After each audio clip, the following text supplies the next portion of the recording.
Olá, meus irmãos, graça e paz. Uma boa tarde para todos, na graça e na misericórdia do Senhor Jesus. Eu estou gravando aqui dentro do grupo Casamento Feliz. Então eu quero falar um pouco sobre casamento. O que é o casamento? Casamento não é apenas um contrato social, nem um subproduto da cultura humana. O casamento é uma instituição divina. Deve ser devidamente considerado conforme recomenda-nos a palavra de Deus. A palavra de Deus diz: venerado seja entre todos os patrimônios o leito sem mácula. Porém, aos que se dão à prostituição e aos adultérios, Deus o julgará. Hebreus 13, verso 4. Muito bem, amados, diletos irmãos. Para Deus, o casamento é uma instituição sagrada estabelecida por Deus como parte da sua criação. Trata-se de uma aliança, um compromisso de um homem e uma única mulher. Há poucos dias atrás eu vi nas páginas do Facebook um homem que havia adquirido na justiça o direito de casar com duas esposas. Isso ocorreu aqui no Brasil. Quando isso ocorre, a justiça dá esse parecer, ele vai contra a palavra de Deus. O casamento foi instituído para ser entre um homem e uma única mulher. Gênesis capítulo 1, verso 2, verso 22 e 26 está escrito: e disse Deus: façamos o homem nossa imagem, conforme nossa semelhança, e domine ele sobre os peixes do mar, sobre as aves dos céus, sobre os animais domésticos, e sobre toda a terra, e sobre os répteis que se arrastam sobre a terra. Deus criou, pois, o homem à sua imagem, a imagem de Deus o criou, homem e mulher. Gênesis 1, verso 26 e 27. Muito bem. Então nós vemos aqui que Deus cria homem e mulher. E disse mais o Senhor Deus: não é bom que o homem esteja só. Fale-ei uma adjuntora que lhe seja idônea. Gênesis 2, verso 18. Então, a mulher, ela foi tirada do homem. O homem foi criado pelas mãos de Deus. Deus cria o homem, mas quando Deus percebe que o homem estava numa solidão, então Deus cria a mulher para ser a companheira deste homem. Portanto, a Bíblia diz que quando Deus apresenta a mulher para o homem solta uma exclamação de felicidade, dizendo: portanto deixará o homem seu pai e sua mãe, unir-se à sua mulher, e serão uma só carne. Gênesis 2, verso 24. Então, aqui nós vemos que Deus, quando fez a mulher para Adão, ele não fez duas mulheres. Ele não usou duas costelas de Adão. Ele, da costela de Adão, ele faz uma única mulher para estar ao lado de Adão. E Adão diz que, por ela ser carne da carne dele, ele iria unir-se a esta mulher e seria uma só carne. Logo, a união entre pessoas do mesmo sexo, ele vai de encontro ao contrário à palavra de Deus. A Bíblia, ela diz que não deve haver esse relacionamento de homem com homem e também de mulher com mulher. A Bíblia diz em Levítico 18, verso 22, não te deitará com varão como se fosse mulher. É abominação. Isso significa que haverá uma maldição quando isso ocorre. Abominação significa maldição. Então, a palavra de Deus, ela condena essa prática. Eu não estou criticando a você que tem praticado isso. Você tem o livre arbítrio. A escolha é sua. Você que é varão e tem praticado isso, a escolha é sua. Você que é mulher e também tem praticado isso, a escolha é sua. Mas a palavra de Deus, ela diz que isso é abominação contra o Senhor. Então o matrimônio, ela deve ser a base da sociedade.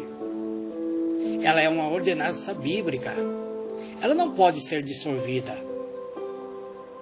A separação ou divórcio só pode ocorrer quando houver o pecado de adultério ou quando a morte de um parceiro. Foi o que o Senhor Jesus deu a demonstrar no livro de Mateus 19, verso 6, onde ele diz, portanto, o que Deus ajuntou não separe o homem. Ah, mas a justiça determinou que é possível. A justiça não concorda com a palavra de Deus. Nós não estamos mais vivendo debaixo da lei, mas da graça.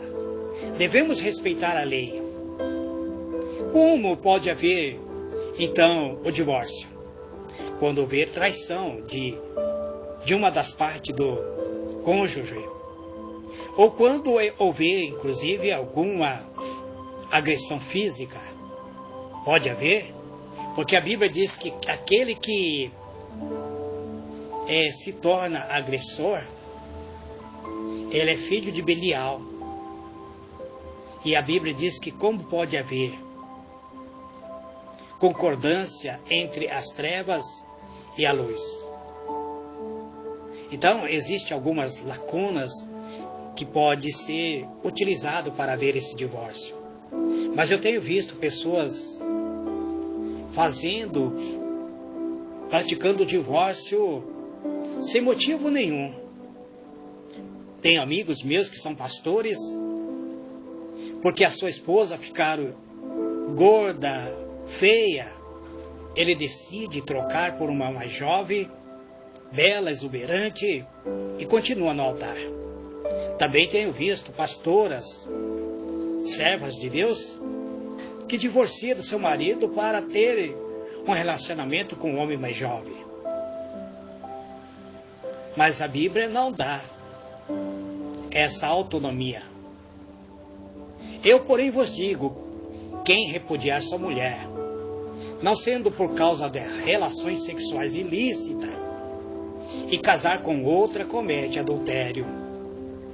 E o que casar com a repudiada comete adultério. Jesus falando, Mateus 19, verso 9. Ah, presbítero, eu divorciei da minha esposa. Passou muito tempo, eu conheci uma outra irmã que é divorciada. Estou na iminência de ter um casamento com ela. O que você acha? Bem, a Bíblia diz que se você repudiou sua esposa e não foi por causa de adultério ou de relações ilícitas, quais são as relações ilícitas? Em uma outra oportunidade, provavelmente estarei falando as relações ilícitas.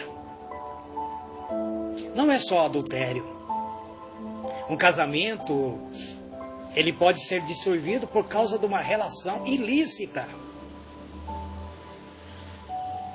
Mas não vou entrar em detalhe agora, para que vocês não fiquem confundidos com o que eu estou tentando trazer para vocês.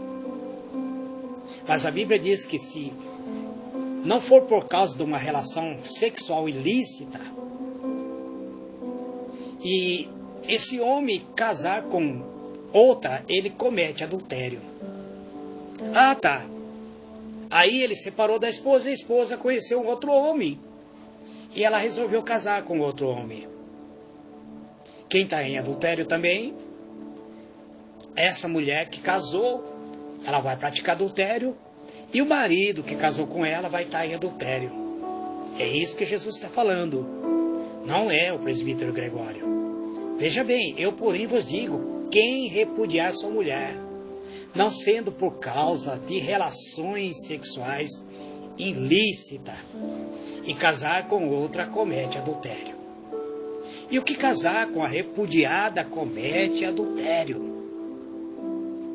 É a palavra de Deus. Não é o presbítero. Talvez você vai ficar questionando, mas por que o presbítero não diz o que é uma relação ilícita? Posso estar praticando essa relação? Muito bem. A Bíblia diz que o sexo ela deve ser agradável, consensual. Tudo que não venha a ser consensual e que não venha a ser agradável, ela se torna ilícito. Existe marido que agride a esposa, obrigando ela a praticar relação com ele. Isso é abuso. Ela se torna ilícito. É uma violência sexual. Ela se torna ilícito. Eu tenho visto muitas pessoas falarem assim, a fulana denunciou o marido por abuso sexual. E algumas até zombam, dizendo, mas como? Ela é casada com ele. Tudo que se torna violento, ele se torna um abuso sexual. E se torna ilícito. Tem pessoas que hoje perderam o prazer, a vontade da conjunção carnal com seu marido, por ser abusada sexualmente. Eu entrarei em detalhe em outras mensagens. Hoje eu estou dando apenas uma pequena mensagem. O casamento é uma instituição de origem divina, fundada no princípio da criação, no princípio da raça humana, para dar origem e sustentação à família.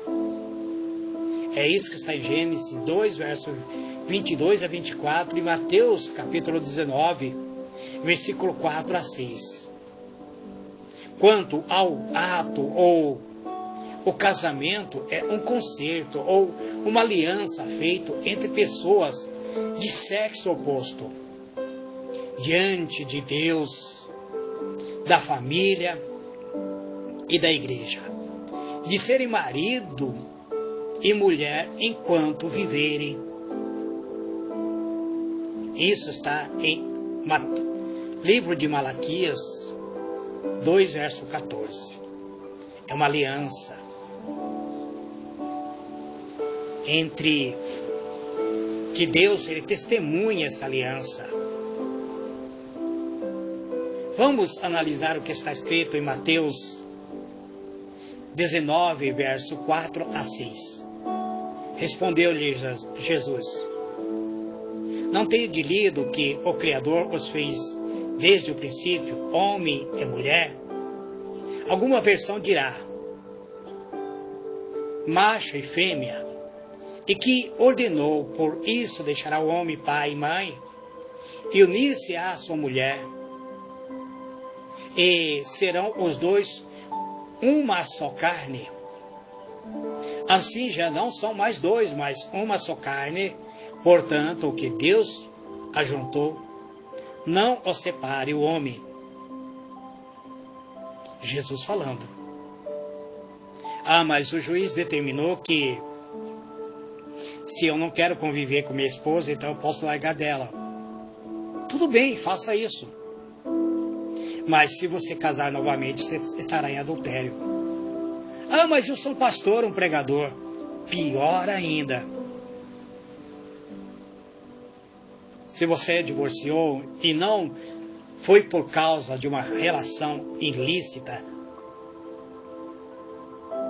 ou se você tinha o costume de praticar essa relação ilícita, levou a sua mulher a divorciar de você, essa mulher que se separou de você por causa de uma relação ilícita, ela não está em pecado, porque você cometeu esse pecado.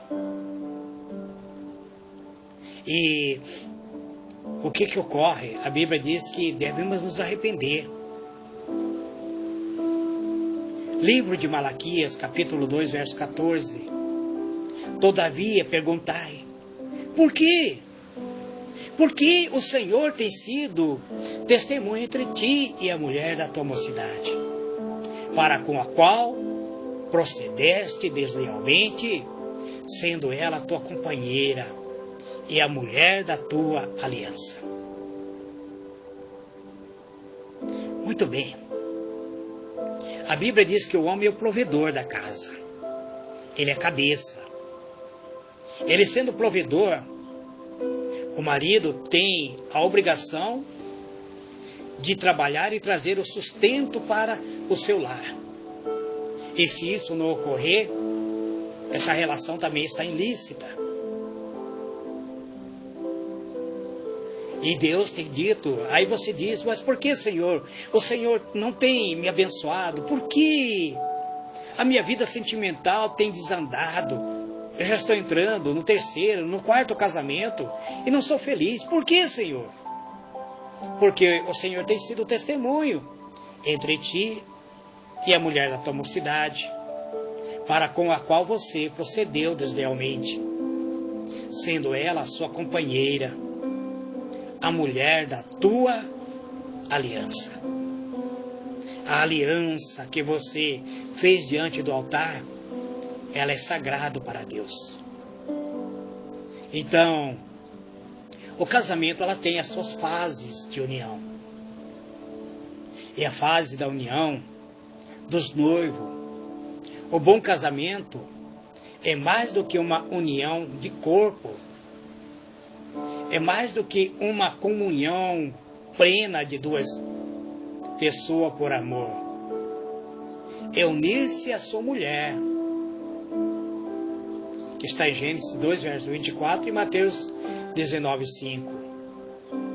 Um bom casamento deve ter também a união de duas famílias.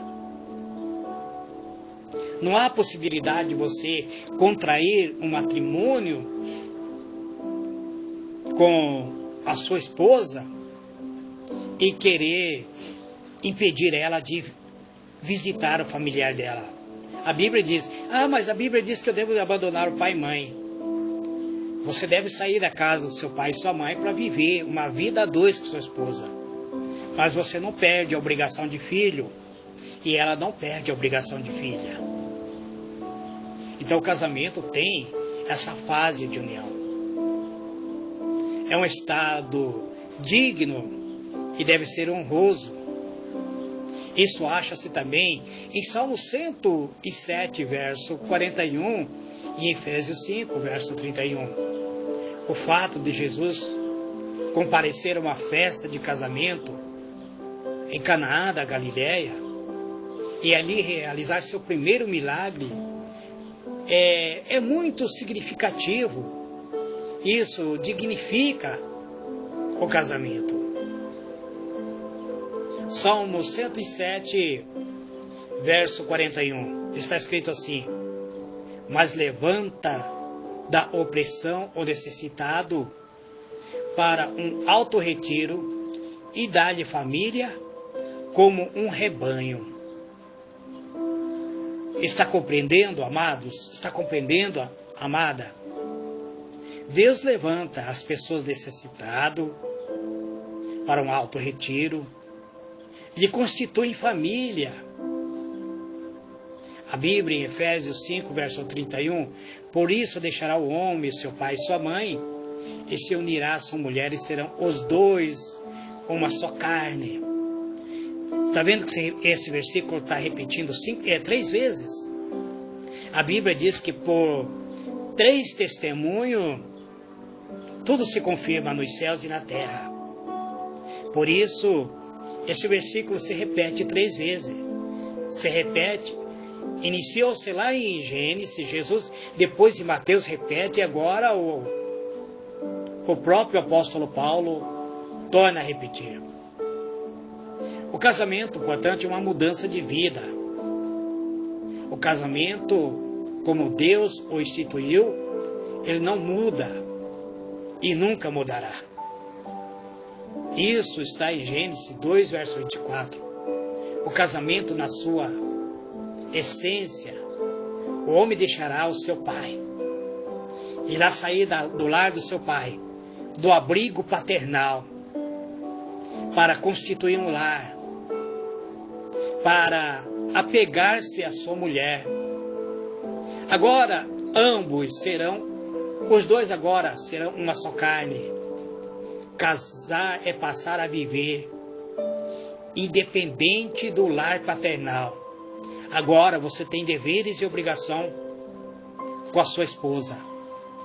Mateus 19:5, o casamento nos dias de Cristo, o texto bíblico, ele não muda nada para aquela pessoa que casar e viver.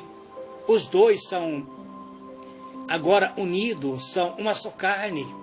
É indissolúvel.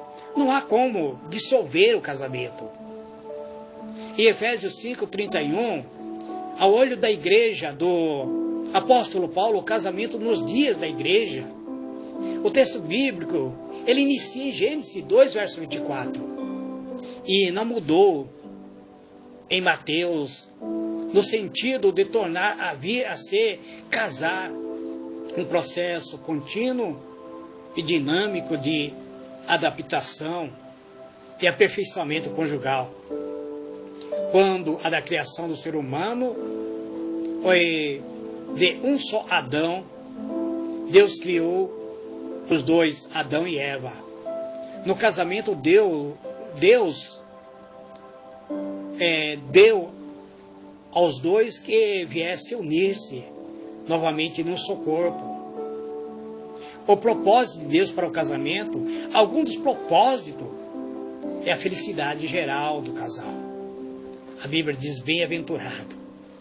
Salmo 28:2. Seja bendito. Provérbios 5:18. Goza a vida com a mulher da tua mocidade. Eclesiastes 9, verso 9. Então o casamento, ele tem que ter é bem-aventurado o homem que encontra uma esposa. Bendito seja o seu leito matrimonial. Goza a vida com a esposa, com a mulher da tua mocidade. Ele tem um companheirismo na intimidade. É a complementação mútua do casal. É isso que está em Gênesis 2, verso 18 a 24. Em 1 Coríntios, capítulo 11, verso 11. Então, o casamento é dar início a uma nova família para a preservação da raça humana. É ter a realização plena no ato afetivo, na conjunção carnal. Então, é isso que a palavra de Deus nos mostra. Ele quer que nós sejamos felizes. Que Deus vos abençoe. Que o Senhor vos guarde. Que vocês que estão dentro do grupo Casamento Feliz, que tem... Eu peço desculpa para vocês que eu não tenho quase gravado aqui. Porque meu tempo é muito escasso, mas eu procurarei gravar mais palavras para o Casamento Feliz. Se vocês quiserem compartilhar no seu grupo essa mensagem, fique à vontade. Que Deus vos abençoe. Uma boa tarde para todos.